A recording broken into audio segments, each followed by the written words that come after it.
business.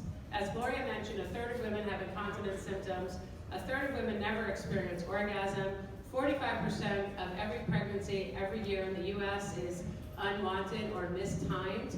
Less than half of states in the country require sex education, and some subset of those don't even require it to be scientifically or factually accurate. There was a reference to what goes in our tampons.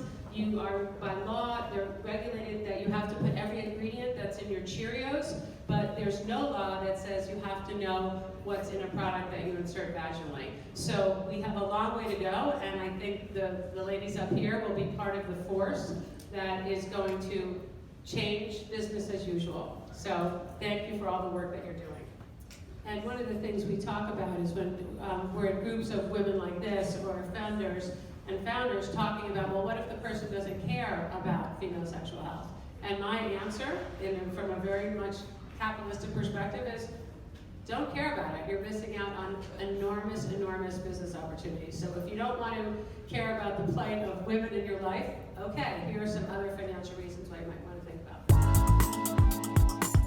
I've worked for a lot of years, and I've never seen an industry where there was so much openness about information sharing and collaborating, and even you could see the discussion. Suzanne said, do you have a utility patent? Oh, what did you get? There'll be follow-up conversations.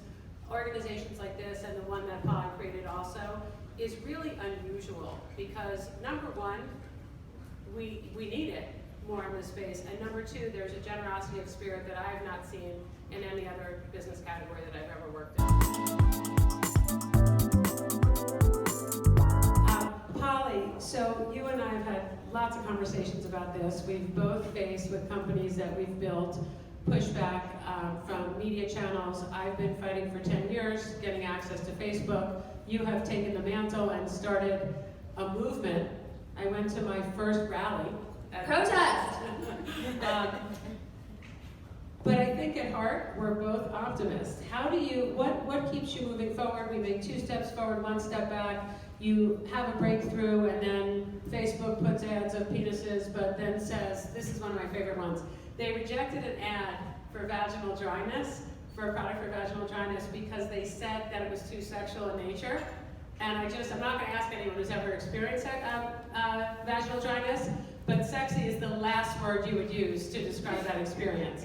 So your business, a large part of your success has been your drive and your being in front and being a voice and a face for the movement. How do you stay enthusiastic, because this stuff is hard, as you cram, you talked about, I love the idea of dead ends. You've hit a bunch of dead ends and you burrow a hole through it. How do you keep your spirits up, because this is a long haul. You said you've been at this for a long time, and it's slow going, and every time I see you, you're able to smile, so what's the secret? Wine, a good Spotify playlist. No, I think honestly it's going to events like this. I think that like we know that we are all the anomaly and not the rule, just by existing, just by being here. And I think at the end of the day, I am undoubtedly tired. Like, I was like, oh, I gotta get out in the rain, and I gotta take the train, and I gotta get over the Hudson Yards, and I'm sweating, and I smell, and but there's food. Okay, yeah, that too. But I think with community, I think the thing I realized is like you get, and this is so like cliche and trite to say, but I think it's true, where you get as much out of it as you put into it. And I think when I'm around other women, femme, non-binary people, for the most part, like it energizes me. And I think that is what's so great about this community of sexual health and wellness founders is like there are so many days where I don't want to keep going, and I can text Alex or Suzanne at like literally my direct competitor, my greatest competitor is the person I talk to every single day. Because we're ultimately not competing against each other, we're competing against the patriarchy, we're competing against Amazon, we're competing against the expectation that we're going to fail. And I think that like my whole life I've been told what I cannot do, what I will not do, why it will never work, and like that's just entrepreneurship, is every single day somebody telling you why your idea is never gonna work. And I think you have to make up your mind that like you don't give a shit.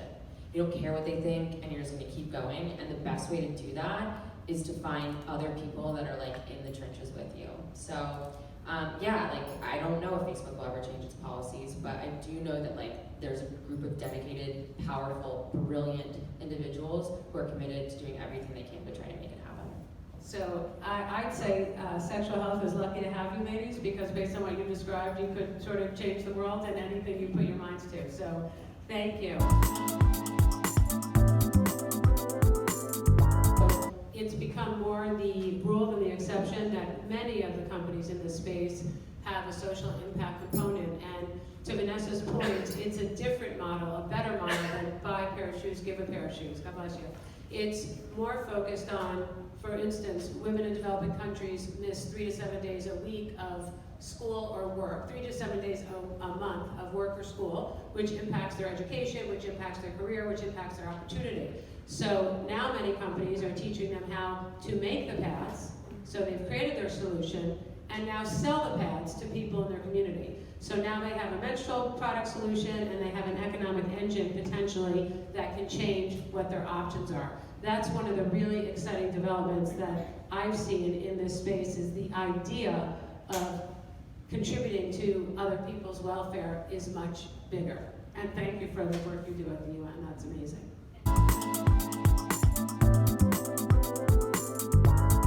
And I would add to all the comments, wholehearted agreement, but also humor.